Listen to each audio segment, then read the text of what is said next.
Welcome, everybody, to the titular episode of Your Lore from Before, where we interview people with life stories from historied gamers. And we have someone with quite the history. So you might know him as Bronsun. You might also know him as Monkey Pit. Or his real ass name, Chris Wilson. Welcome to the show. How's it going? I'm doing good. It's actually Chris WIllis. Chris Willis. You know what? So it's all good. I'm You a want to little start tired. I read it a million times, and for whatever reason, my brain autocorrected it. It's all good, man. It's like Bruce. I'm like, yeah. People used to ask me, are you relatives with Bruce Willis? I'm like, no, it's a myth. But hey, how you doing? I'm doing pretty good. You're a little sick, and I'm a little tired, so I think it'll be perfect in the long run. Yeah, I'm sick. We're sick and tired. Sick and tired. Sick and tired of these mother flipping planes in the air. Yeah, I'm still reeling from my sickness. So, but hopefully it'll all work out. My brain will function. Hopefully. So, to start out with, what are some of your earliest gaming memories that you can think of? Earliest gaming memories, as far as projects I worked on, or just in general, like your childhood, maybe like junior high. Oh wow. I didn't really my earliest gaming memories, first game console that my parents bought me was the classic Pong.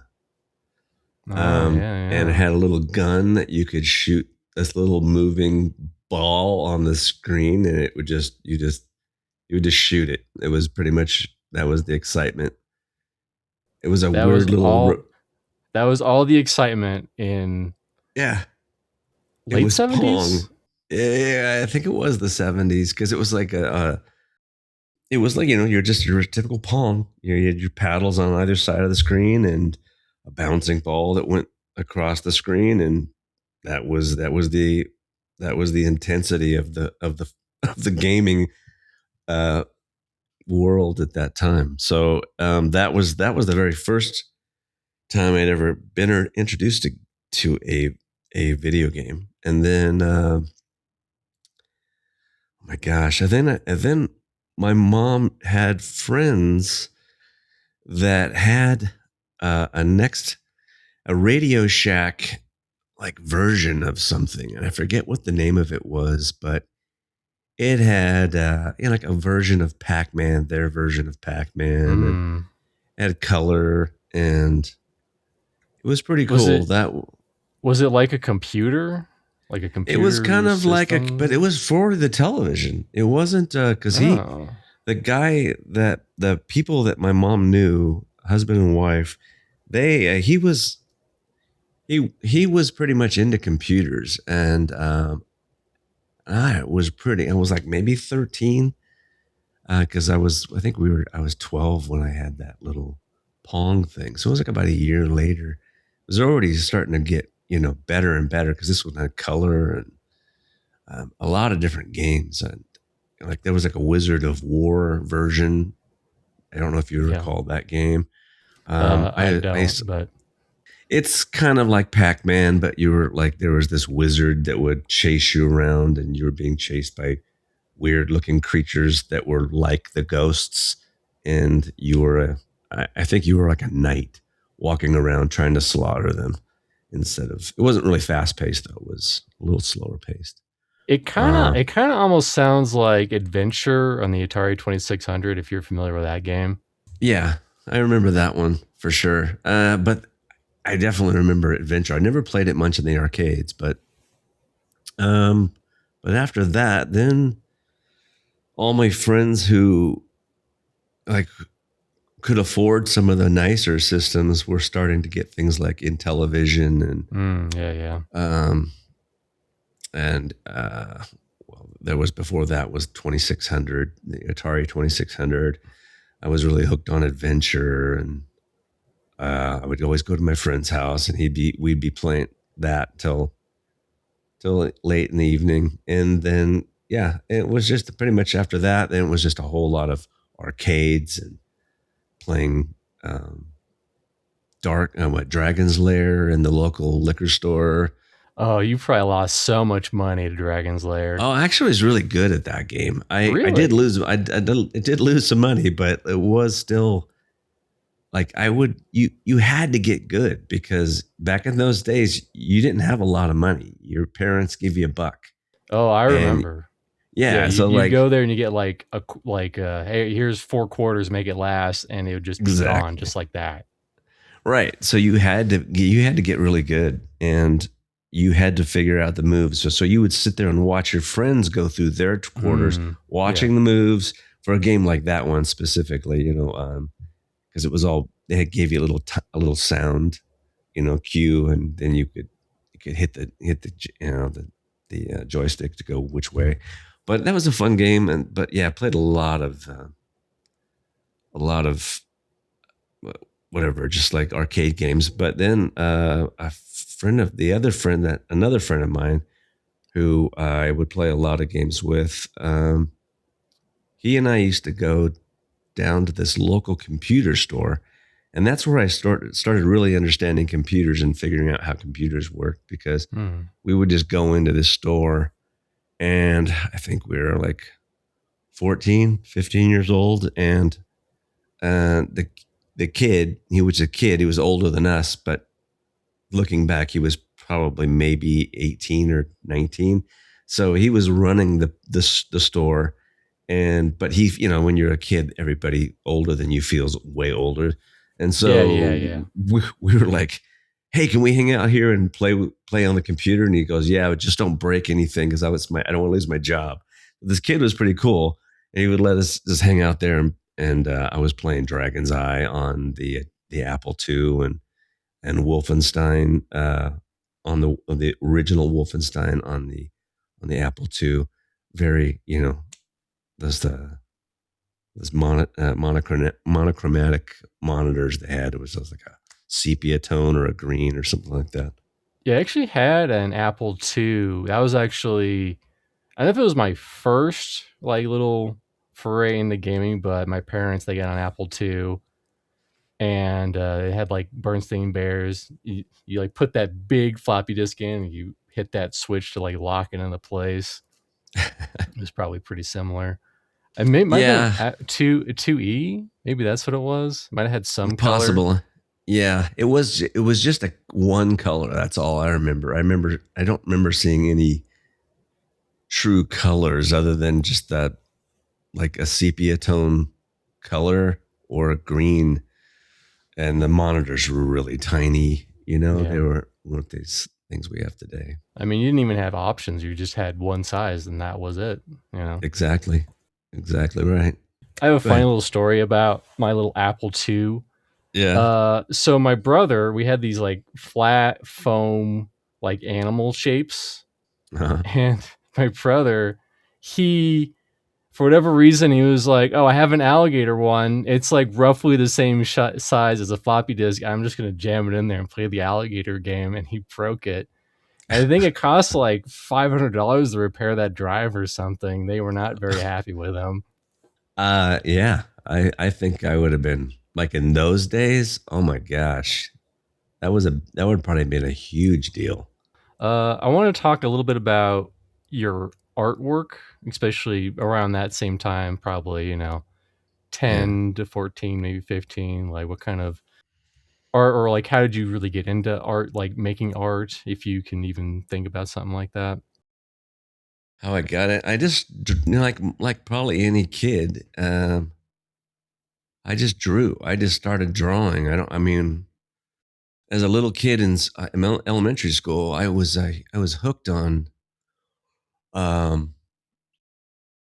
early memories of being a little kid. I just really loved stop motion Oh, movies, yeah. old Ray Harryhausen stuff, and Willis O'Brien with King Kong, and um, any of that stuff was just I was absorbed, and Willy Wonka was a huge trigger when I was a kid because for something about that movie as a little kid, it was so intriguing to me to watch that whole tour when he's taking those kids in to this giant factory and all these weird gadgets and things like that. So that was one of my earliest memories in elementary school. I used to draw these intricate, Hmm. almost Rube Goldberg style puzzle drawings where I don't know if you know the Rube Goldberg game, The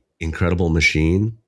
It's I'm a all little familiar with it. Yeah, yeah. It was on Windows like 95, 98, around there. right. I didn't even know who Rube Goldberg was until much later in life, and but he was notoriously, I guess, no, well known for creating, I guess, puzzle. I don't know if it was puzzle drawings or something. I don't know what it was, but um, that game Mousetrap, I guess, was also inspired by him.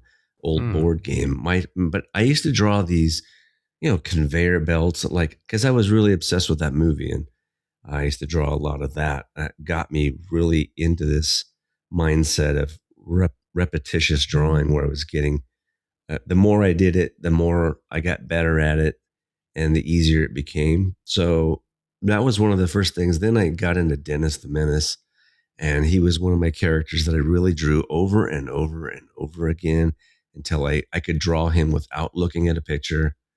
And then the next one was probably Alien. Got into just doing lots and lots of drawings of Alien when I was 14. I saw that movie, changed my life, and H.R. Giger from here on out was me. Like it was that sort of just changed every way I thought about drawing and started drawing lots of monsters back then. Did you do much digital artwork before you worked at Sierra, or did you have to kind of learn that there? I went to school out of high school. I went to college for a bit, and I never got a degree because it's just mostly self taught. Yep. And but I did go to college because I wanted to try and get a degree. I was trying to shoot to get a degree, and I took all the courses that I needed to take, but I also took a lot of art courses. I also saw a little computer class that they had offered, and I'm like, that seems really interesting. Let's see what that's all about. Because I'd known some kids in high school that liked computers, and I was kind of intrigued by them, but not really into them. And Hmm. because I had had that experience earlier in my life playing at that store, playing games and so forth, but I've always been around electronics of some sort. And so I said, I'm going to get this try out this class and see what it's all about. And that's how I learned a lot of how files work and file sizes and understanding how tablets work within the art with art. And the teacher was a really great teacher, and I had him for a number of other art classes at the college. And so um, he was really into computers, and that sort of started me on the track of being interested in, like, oh, maybe I'm going to shop around and see if I can save up for a computer. I'll keep my job and I'll keep working at these crappy jobs that I had, and save up as much money as possible and then buy a computer. Do you remember what the name of the program that you used to do digital art on those in those Oh classrooms that you man. took? Oh man. I can't remember. I remember the pad though. It was a koala pad. Ooh. That was the brand. It was a koala pad brand. It was a really tiny pad at the time. Do you remember anything particularly annoying about like working digitally back then? Yeah, well, the first thing that comes to my mind is using a mouse to draw with, because I had, like, Oh yeah, they yeah. didn't have, when I got into video games, there weren't very many tablets at the studio at Sierra Online anyway. So it was it was drawing with a mouse. So even in college, they didn't. We had to take turns on the tablet because it was like it was only one. It was So, probably super cutting edge, and yeah, they probably only had one of those to go around. Hey, it's my turn. Let me get in there. that's right, exactly how it was because we really like it wasn't a prestigious. It was a community college, so they didn't have a lot of funding, I imagine. So, Yeah. but yeah, the bar of soap. That's what I used to call it. It's like drawing with a bar of soap, but with a big cord on it. I think I've heard this story before, but could you kind of retell how you get your foot in the door in Sierra Oh Online? yeah. I've rattled on about that many a times, haven't I? But yeah, the whole process started with me trying to get in the video games. I remember having an epiphany at a friend's. Like my friend was working at a local movie theater, and I went over there to hang out with him, and he was getting off work, and I went into the arcade to wait for him. I was playing Street Fighter, I'm pretty sure, when I had that epiphany. And I looked at this artwork and I'm like, I could do this shit. Like I could do this artwork. And it never dawned on me that somebody had to do this. And it just never did until it clicked that day. And I'm like, somebody's doing this. And I'm like, oh, I got to go find out. So I immediately, next day or something like that, ran to the local bookstore and started scouring computer stores too, because they were in B. Dalton, back of the B. Dalton bookstores back then before they even had, like, they started changing a little bit, got a little bit more popular. But I went in there and started scouring the magazines of the computer reviews and computer gaming reviews. And on the backs, that's where I started seeing the names of the companies. I'm like, okay, I'm going to buy this. I'm going to write up a resume, even though I had zero experience, but I was going to send them, pictures. And this is after I had my computer, which I bought an Amiga. But the story that we were talking about, like that was sort of led up to that whole thing, and it became an obsession for. So I applied shortly after that to Interplay, which was not very far from where my dad lived in Orange County, California. So it was really right down the freeway, probably a 15-minute drive from where I was living. And I didn't know that until after I discovered it in the back of a magazine. I'm like, oh, there's their address. I'm like, they're not very far from me. And so put together the best thing I could. I had a bunch of paintings, took pictures, shitty pictures of old paintings, and tried and put them in and got them developed. Had to get everything developed by film back in those days, and you couldn't do digital anything. So I had to wait for all that stuff to be developed, and I just mailed it off to this company. They brought me in for an interview, and that was my very first interview in video games. And I was like, and then they were like, sorry, but you don't have any experience. We're going to go with this other person that interviewed that had more experience. And back those days, that was like, I was totally just excited to be in the door and get an interview. And so, but shortly, like really, really strangely, like within a few months of that, an aunt that I had never met before, my dad's sister, she came down to visit. I'm like, okay. I'm like, I didn't know who this person was. I'd never met her. And she had lived up north. And so she was talking. I don't know how the conversation came up, but I told her I was an artist. And so I was showing her some of my artwork, and she told me she worked at a video game company. And I was like, my ears immediately perked up. And I told her that I'd applied recently at another company. So I asked her what company it was, and she said they were Sierra Online. And it rung some bells because I remember back at that store I used to go to, one of the old games that I played was oh my gosh, it was like about Jason and the Argonauts or something like that. Or but it was a game that was Jason the Golden Fleece. I think like that might have been the name of the game, but it was made by Sierra Online. Hmm. And so it was interesting to find out. So I said, please, can you send me an application or something? And she did. A couple of weeks later, I got the application in the mail, and I sent it back to her. And then and the rest is sort of history. They wrote me back with a couple of weeks after that, and asked me if I wanted to come up for an interview, and of course I did, and they hired me. Do you remember what the interview was like when you did it? Yeah, I mean it was pretty basic. By today's standards, it was a dream interview because today's interviews I could go on about that, but back then it was pretty cut and dry. I mean, I brought in because things were not so digital back in those days. Even the video games were done very much hand painted backgrounds.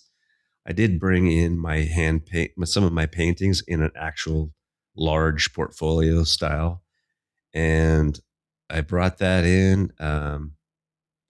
Basically, sat me down, looked at my paintings, talked to me a little bit, walked me through the hallways, showed me around the studio, and just they were stop by each room because like they always had 3 or 4 games being developed at any one time. So Yeah. there would be 2 rooms right next to each other, would typically had the programmers in one room and the artists in the other room if they were on the same team.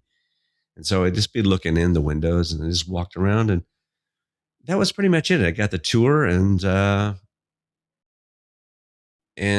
yeah, I mean that was pretty basic, very basic, um, basic interview. So that was it. Short, hour at I'm most. assuming it wasn't like Ken Williams or Roberta Williams that was part of any of that interviewing process, right? No, I never even met them. So I just met the couple of people that were doing the interview with me. I didn't even meet.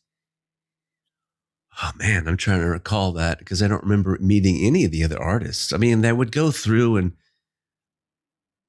I did go into one of the rooms and they introduced me to a number of artists, and but I could also be confusing my very first day working there because it it was kind of a blur, the whole interview. So it it wasn't a very involved interview. I do remember that. Because of the location, I think that was the biggest problem with Sierra Online in Mm. general, is because they were in the mountains. They were way up in the sticks, and it was beautiful location. And but a lot of people just probably didn't want to move up to that kind of remote location. They were all city, and I was from the city, but I couldn't stand living in the city. So I was dying Yeah. for a change.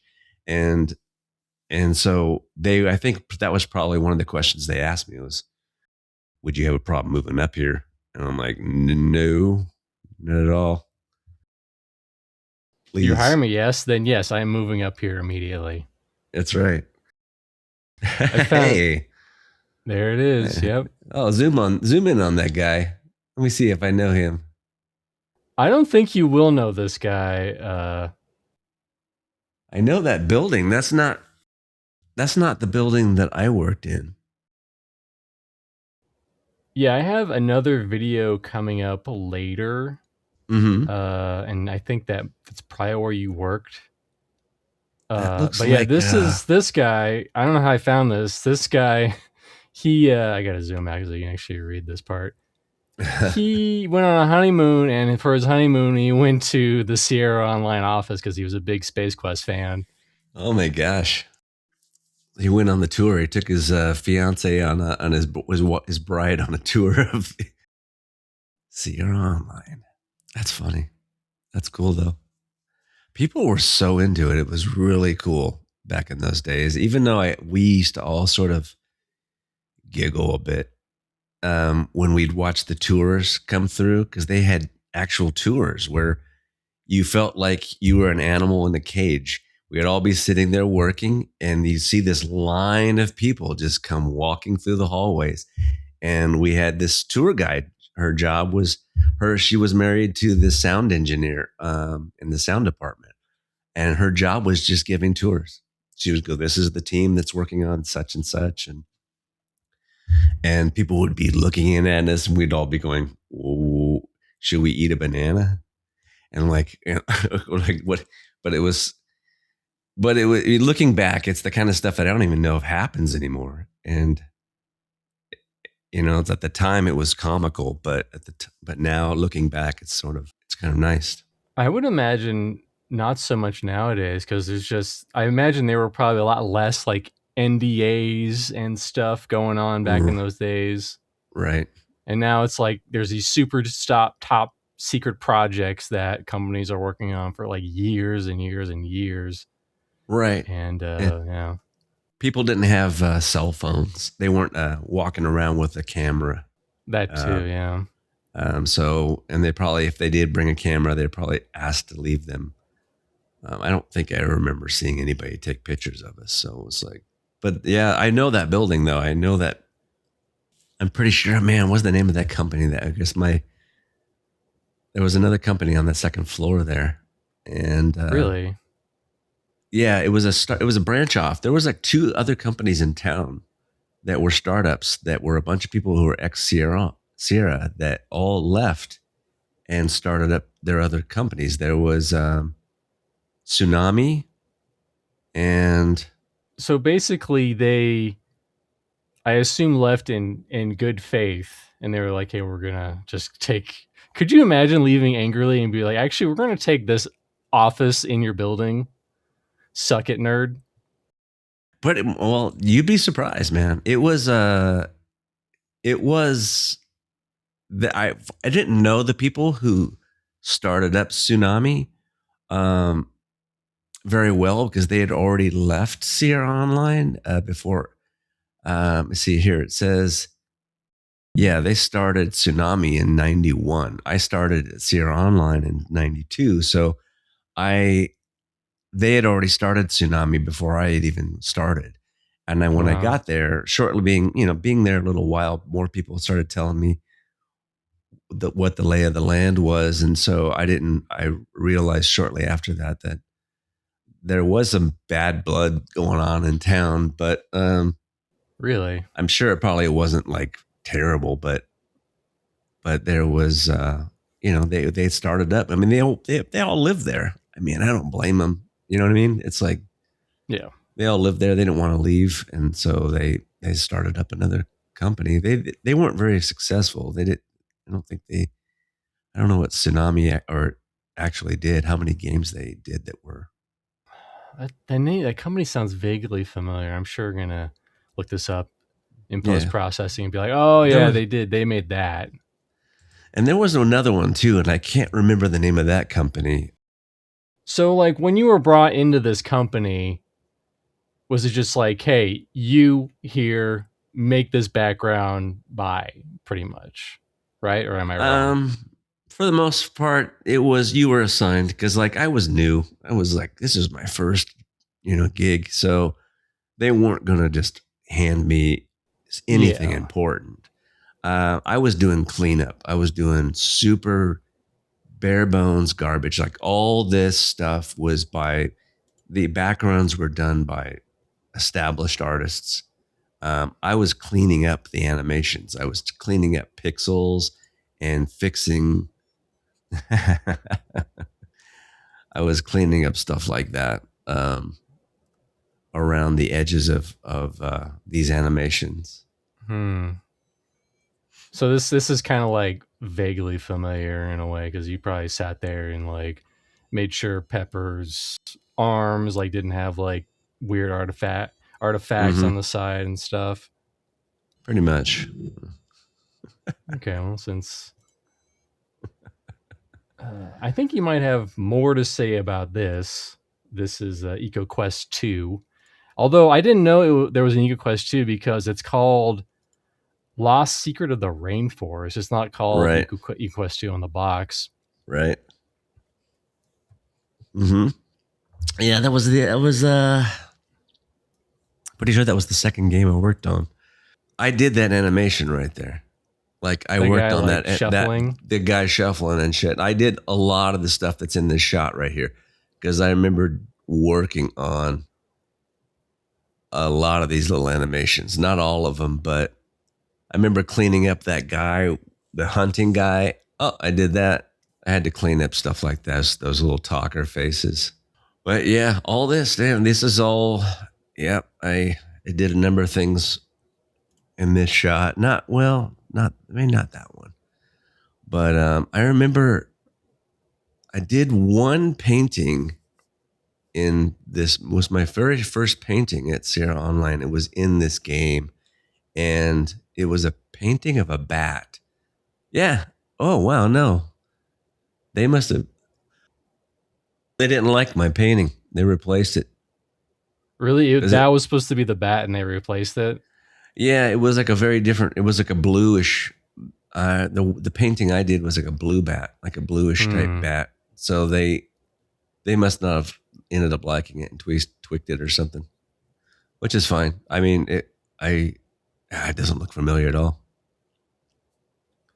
But it wasn't. It was But all. that is what you drew. It was like a bat in It was a it's like bat netting. in a net. You know, it was all trapped in a Okay. net, and you were trying to save it. Well, it was so awesome because I was so heavily when I was doing a lot of the cleanup on this game specifically.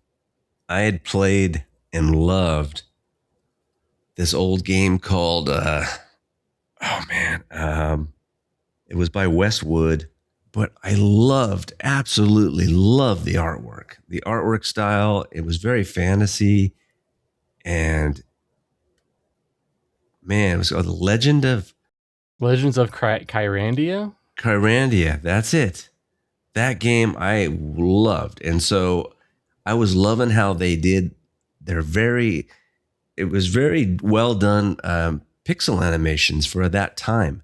And I remember looking at that game and going, man, this is really good. I mean, I thought it was really good. So it really helped me kind of, I was looking at that game a lot. And when I would do cleanup work on this game, I was trying to make it look as good as that. So and I was really impressed by that game because that game just looked so much better than our game. Um, just the backgrounds were just beautiful and just well put together. I always remember thinking that about that, and also LucasArts games. LucasArts games were just like really good. Well, there's a whole lot of games that you get credit for working on games. That's the thing about video games is you get credit for working on them. You may have done very little, but they still have to give you credit.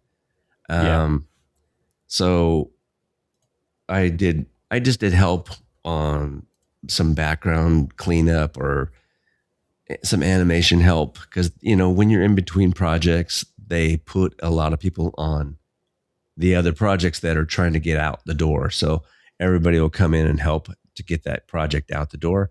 But apparently you did. What were you credited? You were credited for the animation for Gabriel Knight, Sins of the Father. Yeah, it was really weird because that was like Gabriel Knight was. We started getting into what is it like rotoscoping a little bit, where Yeah, yeah. they had a blue screen and they were video capturing at artists, and then we would just clean up the animations and make that character Gabriel Knight. He's a friend of mine.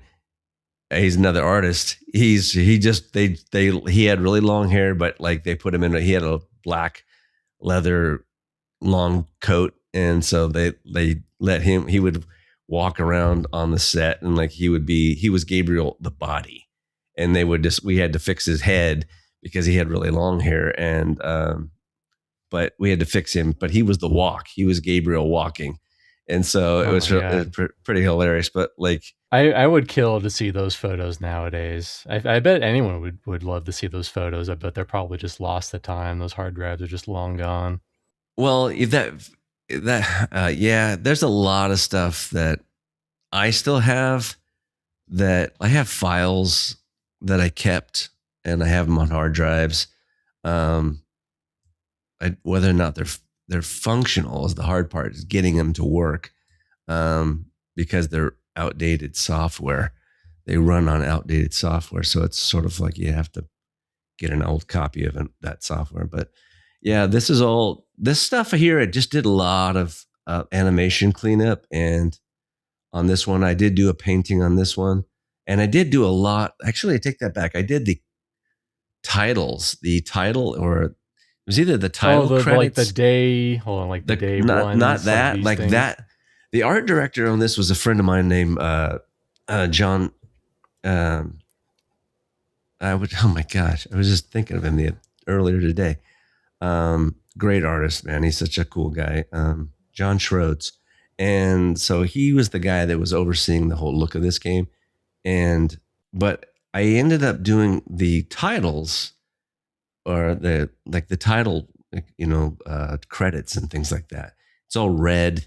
And I did. Oh, you mean see, like this stuff? Yeah, I put all that together. I put that together because I was messing around at work one day, and I was trying all these old pictures. I found these old pictures, and somebody saw it, and they go, "Oh man, I love that," and he loved it, and so they kept it, and so I found this font, and they loved it, so they kept the look of it, and so this was one of my little contributions was this look. And then, but I did a couple of animations, cutscenes in this game. I did a dragon.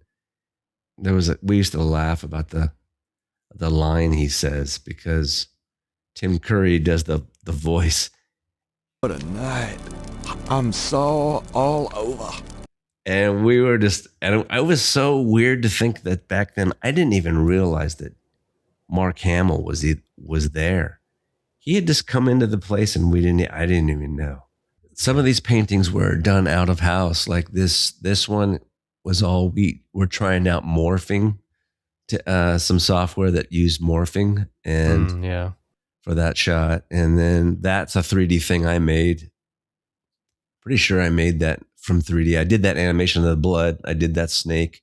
That's a painting that I had to clean up, and is a painting of a knife that the knife is laying on the ground. So that's the whole painting right there.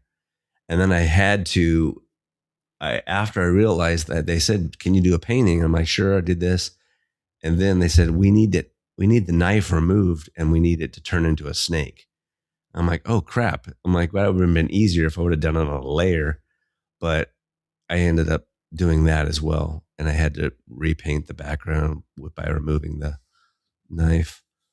I'm trying to remember where that dragon comes in. There's this dragon that I think it's near the end, because he comes a Schottenjäger, and that's what we'd also laugh. We used to just for whatever reason, the way he delivers that line, Schottenjäger. So this was all hand done. That was all a hand animation that I did and then I did that as well. But like, it was all done in I think deluxe paint. It's crazy that when we're talking now, how if I just asked you like on a stream, like, "Hey, will you remember what you did on Gabriel Knight?" and you'd be like, "Yeah, I cleaned up some animation, not so big deal." But it sounds like you did a lot more. You did the intro, you did a whole lot of little pieces that people probably remember very fondly. They probably remember this dragon scene. Possible. That would be cool. I mean, yeah, it's hard to think about that stuff because I never really got a chance to really stop and think about that. I just, because you're always just looking for the next, you're always on the next project. You're on the clock. You're just working, you're right. just. Pretty much. Yep.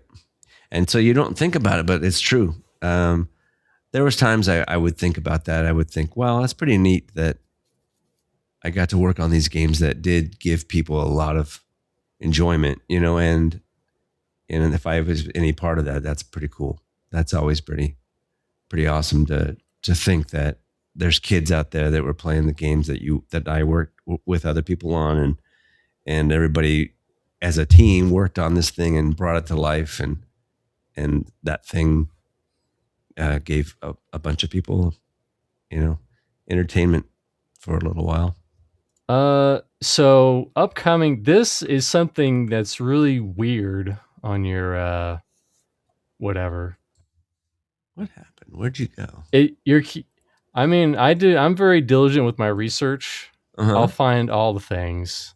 Gotta find out what the name of this thing is, though. You're tenacious. I'm very tenacious. Yes. You're Tenacious C.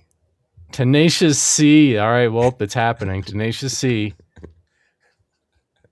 Is it this? Yes, it's this. For the Space Quest Collector's Edition, you're credited as just video, and I assume they're talking about this thing? Yeah. Wait a minute. What is this? Oh, no. Oh, yeah. Is this the comedy, or is this This leads into the bit where the whole comedy, the comedy bit where we skip to that. Yes, that's my friend Barry. Oh, you get to see Angstchild in this video. Yeah, you see him with hair. That's hilarious. But this was I don't know what this was for. I think it was for Space Quest. Yeah, according to online, it was for the Space Quest Collector's Edition. It was like a bonus or something. Right. But you're just credited as video for some reason. Yeah, but you'll see me in the video. It's ridiculous. I have really long hair. Here? Yeah, and I have my sunglasses on. I'm in this stupid video. I did not even piece it together that you're in here. I think I watched this. I had I'm gonna turn the volume on. This might booty blast you a little bit. Cut. Sparing no expense to bring you the inside scoop on stories you want to know about, I've gathered the entire Seer Online staff here to see what they think about the Space Quest series. Oh, by the way, I found that photo. Let's get that photo up real quick. I don't think you're in this photo, but I gave it a good college try. Yep, I am. I'm right in the middle. Oh, really? Zoom in. I was gonna say in the before you say anything, I was gonna say you were maybe that guy. No, that's my friend. That's the one who played Gabriel Knight. That's really? Mike. He was. Yeah, that's there you Gabriel go. That's Knight with the long hair. Oh, I lost him. He's Keep going to the right, dead in the middle, like right above the S. Oh, is that? I got my arms crossed. Is that you right there? I look like a girl a little bit, like a girl. We got my heart. To be fair, I have long hair. You're so small in all this. It's hard to tell. I'm curious. Yeah. I'm curious who this lady is. I bet there's a lot of stories about that lady. I don't know who she was. I don't know her name. There were so many people. She worked out in the warehouse. I remember. I knew everybody. You knew everybody by face because you were always saying hi to various people that work there. But if you look at that crowd of people, it's not everybody, but it's a good chunk of people because some people probably weren't there for that photo day. Yeah. And then, but it's all mixed right there. It looks like if I were to look through that photo, but I would say half on the right, from the middle over to the right were a lot of the people that worked in the warehouse side of things where they were doing shipping the games. They would package up the game because we box up our own games. They would burn the CDs on site. And they did their own everything. They did everything right there in one building. And then the other half on the left was the developers. So it was really cool. It was a very family. It felt super family and very cool. I loved working there. That was probably my main, loved it. Best time of my life. One of my favorite times of my life was with those people there. But that's that photo. We're here to interview Jim Thomas, president of Seer Online. Oh, I love this bit coming up, by the way. Let's go. Hey, you can't go in there. I have a gun. I have a gun. This is the kind of stuff that people just could get away with back in the day. In his natural habitat, Absolutely. Jim Thomas, what do you think about the Space Quest series? Well, it seems like even though it's a business, you're still allowed to have fun, you know. That's it exactly. It seemed like a good place to just hang out, and you know, that's why you have so many people that you know that you've been friends with for years since you met them at Sierra Online. Well, everybody. Well, I've got to look to find out what they're like. I got the. Nobody took themselves seriously back in those days. It was a very few people that did, and they were the people that at the company that weren't as liked because they were all business and no fun. And right, seeing this video just reminds me. They're awful pretty boxes, but I really don't know about the game. Scott, told me that these were great products, but Professor of Anthropology This is at hilarious California to State see. University in Oakhurst. He was the sound guy. He did a lot of music on And I've taken a lifetime to study humor in all the on world's Space cultures. Quest. I found that culture itself determines humor in most cases. But the resilience. So right now we're looking at the guy who did that song. He did a lot of different stuff on that. He was a musician, so he was doing a lot of music. It's just that they just wanted him to play this part for whatever reason, and he was into it, so he did. And he was a really animated guy. He was a funny person. Of the human spirit allows us to see humor in nearly any situation. You've been playing Space Quest the past week for us, Doctor. Can you tell us, in your expert opinion, what it is that makes these games so funny?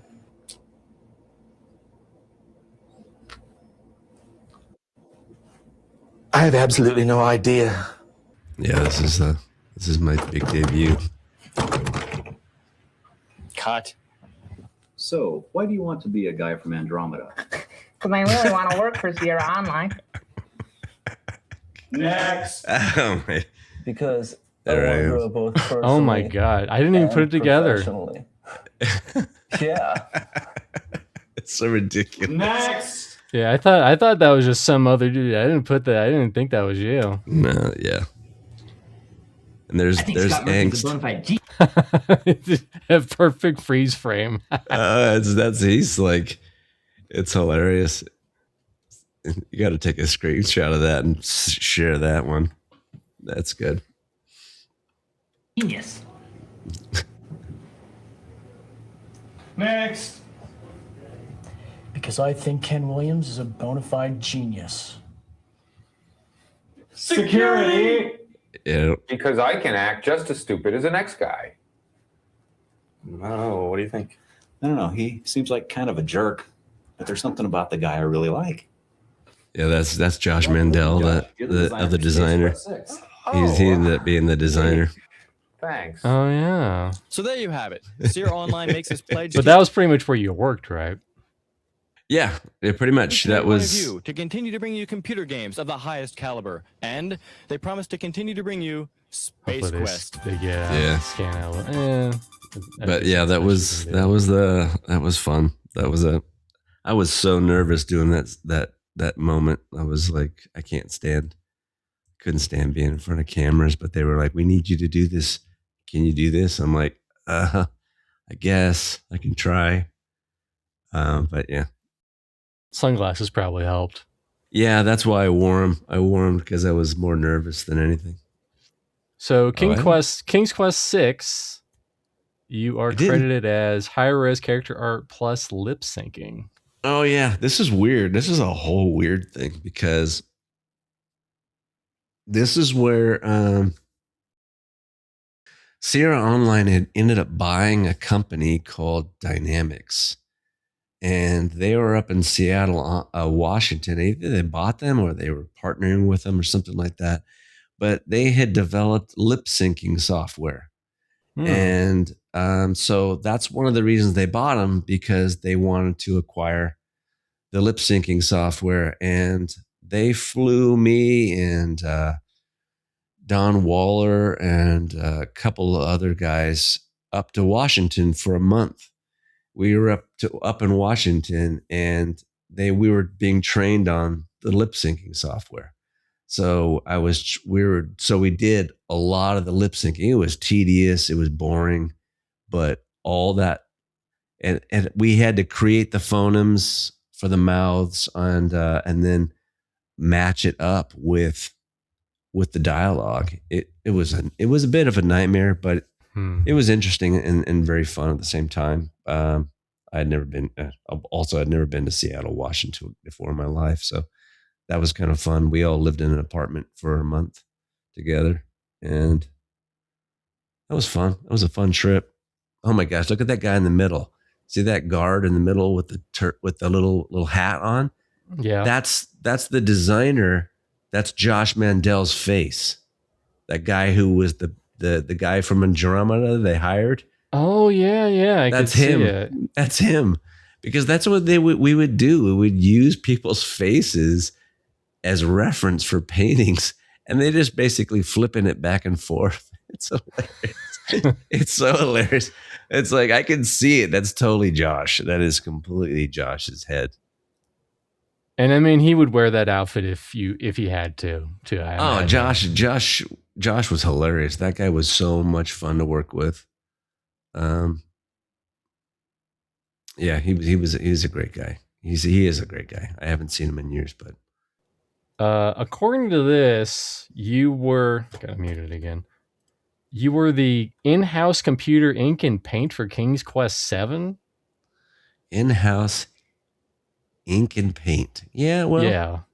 Yeah, because this I think this is the Nightmare project. This one here was. Yes, this is the Nightmare. Yeah, this is the one that they shipped out to all four corners of the globe, I think, to get, if I'm seeing it correctly, because there was one that was trying to be like about Disney. Yes, this was it. Yeah, this was trying to be Disney style. Yep. Somebody had to. So I don't know who it was, but somebody had an idea to do it. It was so involved because they're trying to do this really Disney-esque style, very stylized, and nobody at the. I wasn't trained as a true 3D 2D animator. You have to go to school for that stuff, and we did have some really trained 2D animators like Barry, the funny guy in the Space Quest video. He was a 2D animator, so he actually went to school for it. But since we didn't, we were a small company, even though it was 400 people. Half of that was the shipping and receiving. So we really only had maybe 200 developers, which is still small when you dice that up into 4 different projects. And this project took up so much, and so they ended up shipping off a lot of the jobs to Russia and China, and a lot of this.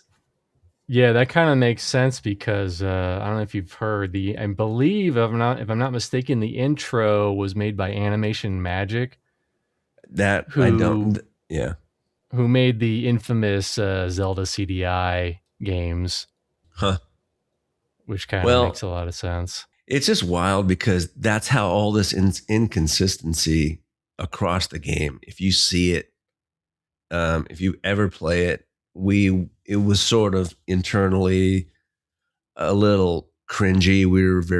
A lot of the artists were like, oh my gosh. So it's like, because you'd be in one moment of the game, and somehow, because one sequence of animations could have been done in-house, and then the very next one could have been done in Russia, and then the very next one after that could have been done in, like, say, China, and then by different artists within those countries. And so you were just getting this hodgepodge of personal styles and consistency nightmares, because nobody was able to keep it in check. And so it was a logistics chaos. But sometimes you would get lucky, and then shots would be okay, but then there'd be these other shots where it'd just be like a character would go so extremely different looking from shot to shot, or even within the one shot like this. I think King's Quest VII was definitely the low point in the series, I think, for a lot of fans. And I feel like they didn't even really know what they wanted to do with it either. Because I remember there was like this weird chapter skipping mechanic where it's like, hey, if you get stuck on the puzzles, just skip forward on a chapter or whatever, you know? Yeah. Wow. Yeah, that was one of the only games I played. I never played many of these. I never got to play many of our games, which is one of those things. It's almost like a thing with my career. It's like I don't get to play many of the games I've worked on. I remember hearing from someone who worked on this game called Stonekeep, and they asked him if he played the game, and he said, "I worked on it for like 3 years. I'm tired of looking at it." You know, right? That sounds about right. Because you do get tired of looking at the same stuff over and over, and you know, yeah. So this was one of those games that I really wasn't very much involved in. I just remember, I'm trying to remember what I even did on this project. This was such a blur. It's so weird that you're credited as in-house computer ink and paint. It's also going back to the Disney idea, where like, hey, this is a Disney-esque, but on the computer or whatever. Yeah, I don't know. I mean, I don't even remember. I did something on this. I know I worked on it. I just couldn't tell you what specific shot or what specific animation that it may have been. So this one, you're probably going to cringe a little bit because you're going to be like, oh man, I can't believe I worked on that. I gotta find it though. I have so many. You don't realize how many tabs I have open right now. It's ridiculous. Lighthouse, the Dark Being. Oh yeah, this was Sierra's Myst attempt. Trying to do. Remember that game Myst? Yeah, I remember Myst. I didn't know Sierra tried to like capture that Myst audience. Yeah, this was that attempt, and I don't know if this one was this after Space Quest or before Space Quest. I think this must have been before Space Quest. Because I'm trying to recall that because, oh god, that creepy baby. Oh, before you get into it, I have to show this off. So in the comments, someone said, 945 literally had nightmares from this game. Can't believe how realistic I thought it was back then. Oh gosh, that thing.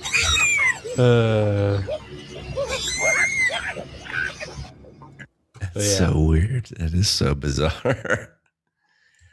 I don't like this one. I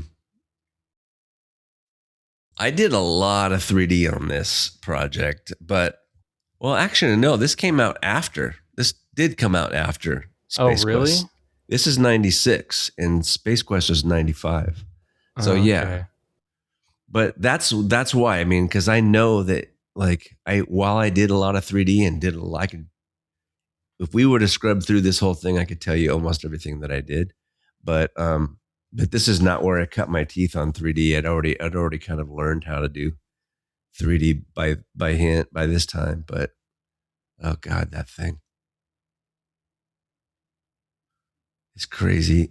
Contraptions. It was all like, it's so wild to watch and see all this stuff. I think I made that. I made a lot of the stuff you see in this room. So garbage looking at it now, but yeah, that's what I figured. I figured you look at it and be like, man, this is. Well, because it was just the texturing. It's like nobody knew how to do much of anything back in those days, and especially texturing. Texturing was so UVs were, and we were using. I think we weren't even using. Oh man. I don't think we were even using Windows versions. I think this was still like a DOS version of 3D. I did that door and this, I think I did this room. I think I animated that thing. I didn't make that, but there was just so much little things I did on this project because there weren't very many 3D artists at the studio, and I was really trying to learn it because I really loved it. I wanted to get better at being a 3D artist. So this is where I really kind of tried my best to learn animations and do a lot of different things. You tried your best, but also you're probably under a bit of a crunch to some degree.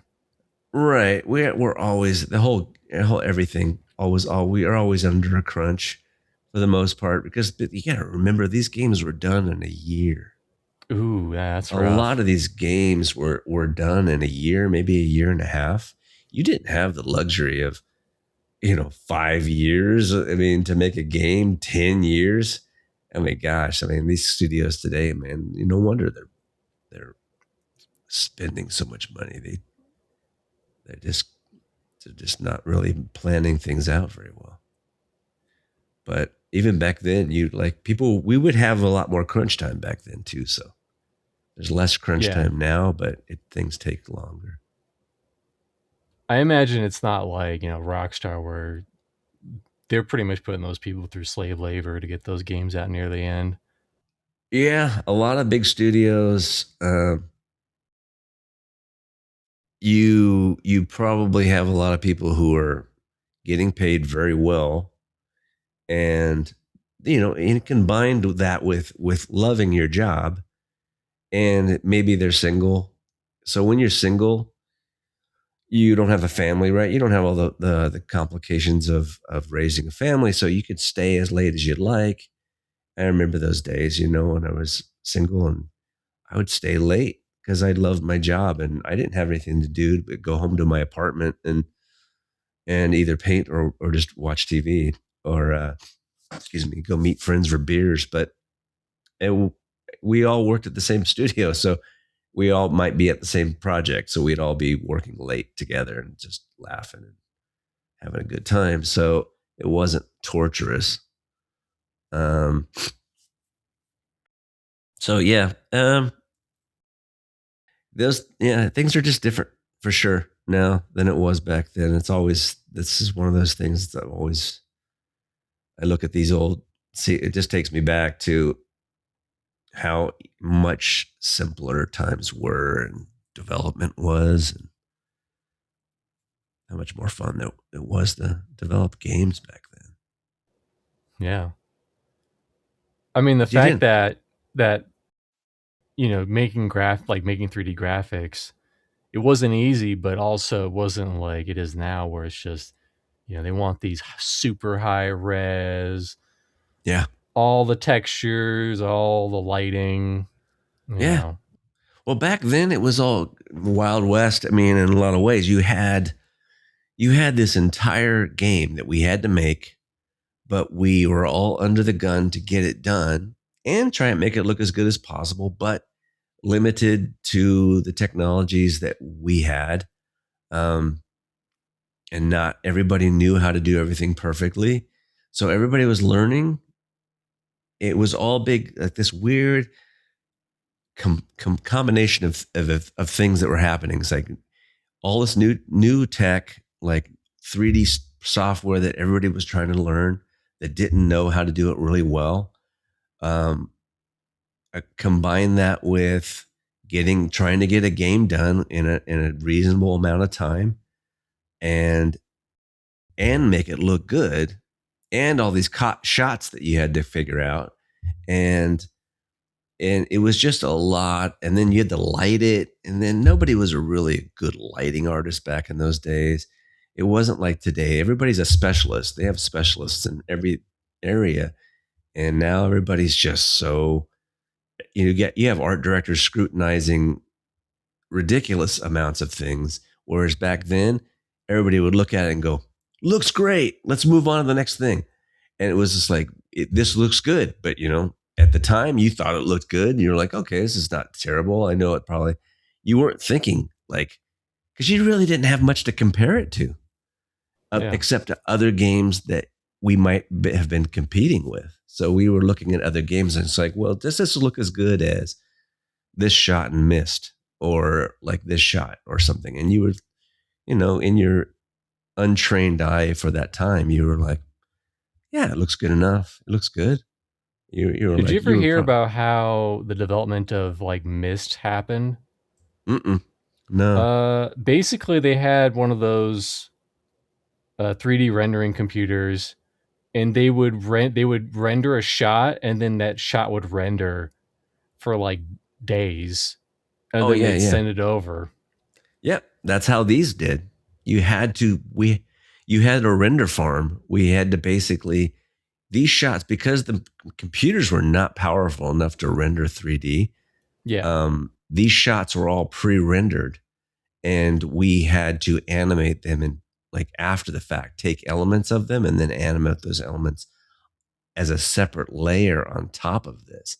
So these shots, like you'd set up the shot, set up the lighting, and then send it off to the render farm, which is a series of computers that were all connected together to harness the power to just to render out one shot. And then you'd come in the next morning and go, oh man, it didn't work, because you didn't know what it was going to look like. You had to wait for the shot to finish rendering, and it would take it's almost like taking an old fashioned photo and like waiting for the photos to get developed.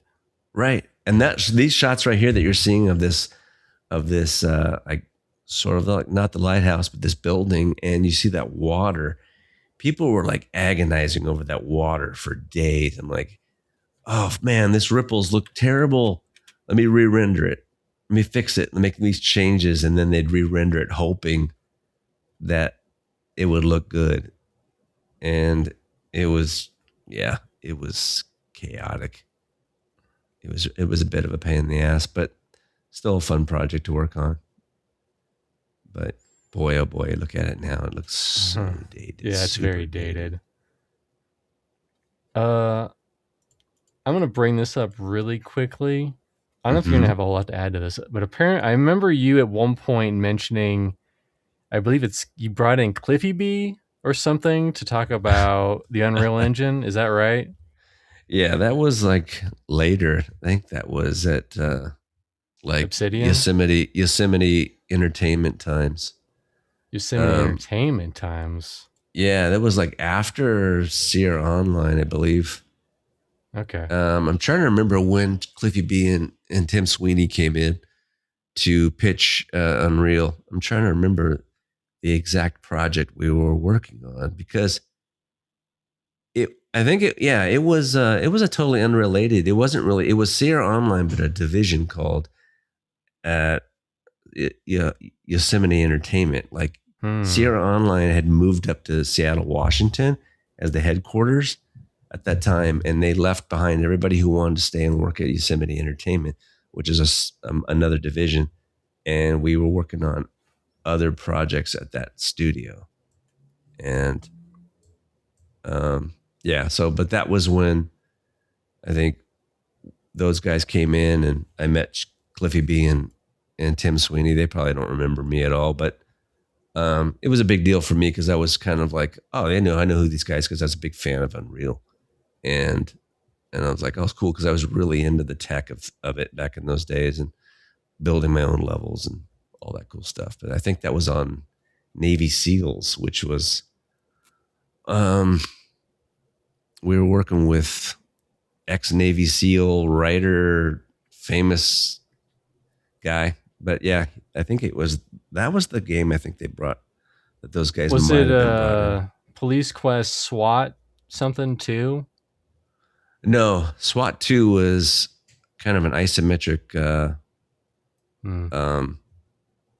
kind of a tile-based SWAT game. It was very very different. It was super tile. Yeah, it was a tile-based game. There was 3D and cut scenes and stuff in that, but that I worked on. Yeah, and there it is. It's the opening sequence. Opening sequence that Gabriel Knight worked on. He did this. Mike Hutchison. This is all Mike. Mike did this as well. All this stuff. He did all of this. He did almost all of it. But this shot right here, that's my very first 3D thing that I ever did in 3D with the jockstrap Wow. ship. The Deep Ship 86. It's like, it was my first, and this shot right here was like, there was a shot right after that, like he's going towards the planet. But yeah, that was my first.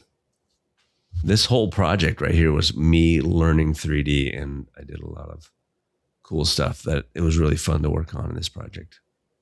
But I did a lot of the backgrounds. I did about close to half of the backgrounds for this game.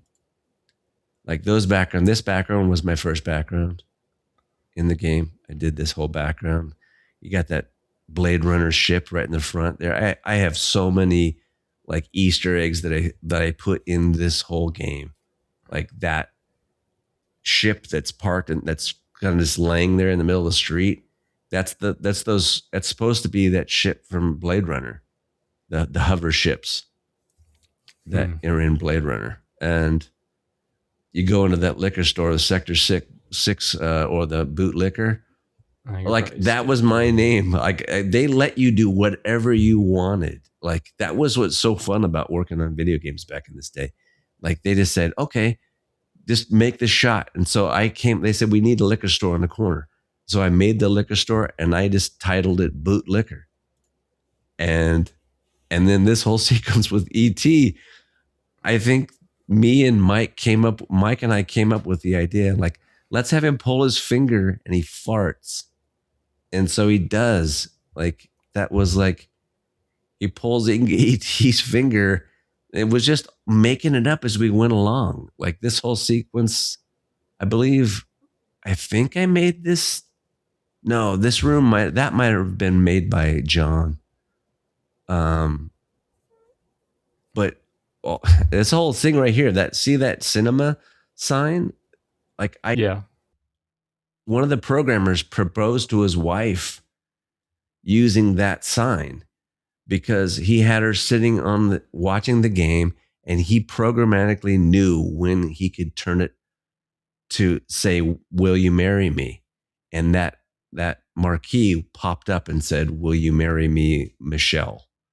And he did it while she was watching him working on the game. And that's in the game. Is that still in the game? I think it might be in the game. I think it might be in the game. I don't know if it got left in the game or if he just did that intentionally for her for that moment. But like, there's so many hidden, like right, that eyeball shop right there in that shot was right out of Blade Runner as well. There's a scene where they go to get this guy, because I love Blade Runner. It's one of my favorite movies, and this whole city is kind of designed to look like it's dystopian, very Blade Runner-esque. And so Space Quest 6 is definitely a way different theme than, because 5 is like really upbeat and it's like you're the captain of this ship, and then 6 is a way different tone. Not that that's bad or anything. Yeah, but it was really fun. But like, you got to do anything you wanted. It was so fun. But like that next shot was really hilarious. Oh gosh, I made this. You made this whole thing? I made this whole screen, and I think I even did that little snot monster that's right there. I think maybe Karen might have animated it though, because Karen Young, she did this whole animation of this game. We worked together on that. I did the background for the game, and I think she animated all the characters. Like, I will say there are some cool environments. I'm gonna like skip forward to the. Well, my favorite one was that one you were going on before I interrupted you, but it was like that. Oh, the where you saw like a dude. This one right there. That right there was such a fun shot to work on, because I did the shot, and then that signal and that I did everything you see in this. Like I did the spider thing that ran off the phono booth, And I did that signal in the middle of the shot because it's all 3D. That signal in the middle of the shot's 3D. It's like pre-rendered, but I had to make sure that it was lit as if it belonged in the shot. So I lit it with a colored light by color picking that purple light on the right and the left on the right, and then the blue lighting from the building to the left. And so, and the same thing goes with that photo booth. I knew it was supposed to be right in front of that building, so I had to light it as if it looked like it was right there in front of that building. And so I put a blue light on top of it to make it look like it belonged more in that shot. And so it was like a lot of this stuff was really fun playing and experimenting with 3D. But yeah, you were wanting to go check out the end. A lot of that stuff was, some of those were really done. Those are done by John. Like this was done by John Schroeds. Did you do the Internet Highway place? Here it is, the Internet Highway. No, that's all done by John. John's stuff, you can tell John's work versus my stuff. His work was much cleaner. Very clean and very, whereas my stuff was a little bit grungier looking, and it was just the way I was handling my gradients, and I love that right there. Yeah, what a great idea! My favorite. Yeah, it's such a funny concept. And the window's actually a window outside. Hilarious. Right. It looks like you're in Windows. This guy, this. Oh yeah, I did all this. Yeah, I did the whole background, did the character. I didn't animate him, but I designed him. I took the existing design that somebody showed me from this particular character that was apparently in another Space Quest, and I just brought him forward into the future and tried to age him a little bit. I think he's from 2 or 3, but he's selling stuff. But yeah, right. it's pretty infamous because he picks his nose and I think he eats it or something. It's really gross. Yeah, it was just like, this is another one of those scenes that they just give you, like, they didn't tell me. They just said he's going to be selling brains and just make it look cool. And so I got to do literally everything you see is just right out of my brain.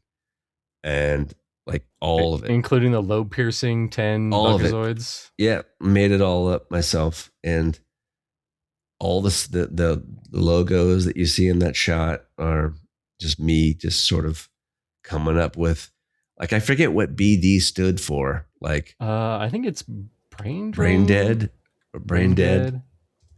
And then it was just me coming up with ideas for what companies that might exist in the future, and then I don't know, just sort of coming up with like lobe piercings and like weird ideas that people might do with their brain. I don't know what. It's just trying to be silly. And but there's an Easter egg in this one that was, I wonder, you actually see Bill, the programmer, and Josh Mandel as a picture comes down. You have to do a certain thing, and then a picture will come sliding down. Of all the souls I have encountered in my travels, his was the most human.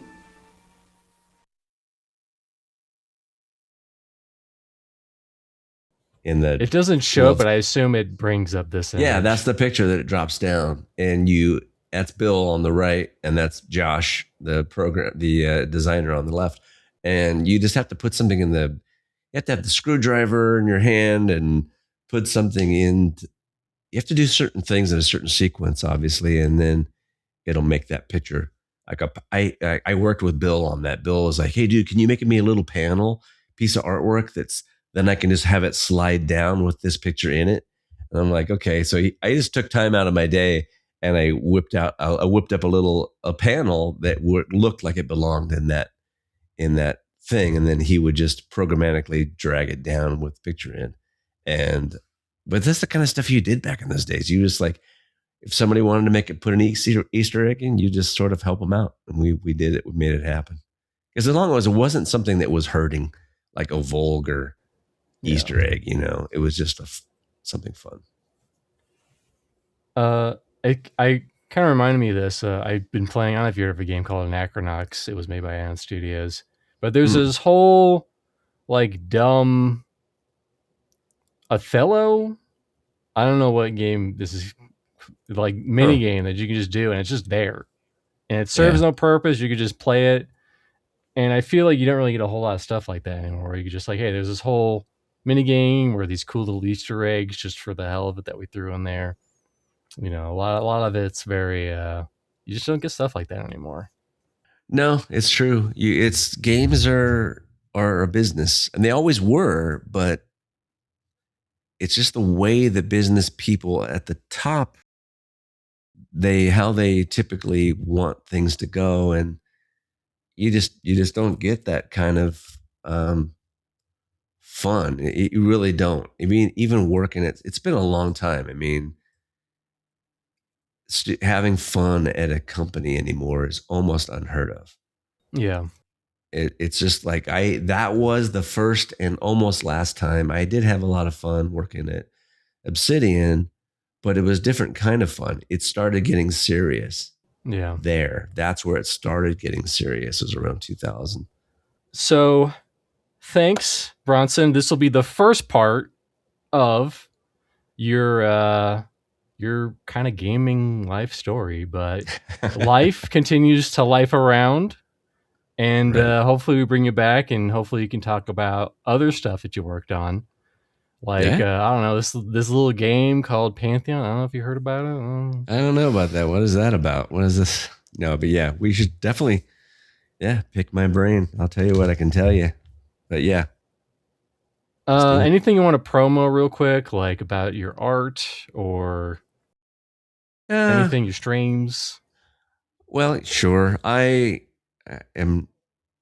do stream Tuesdays and Thursdays if anybody's interested in kind of Lovecraftian or cosmic horror style paintings. I like to paint in my spare time when I'm not working on 3D stuff for video games. So I do that on Twitch Tuesdays and Thursdays.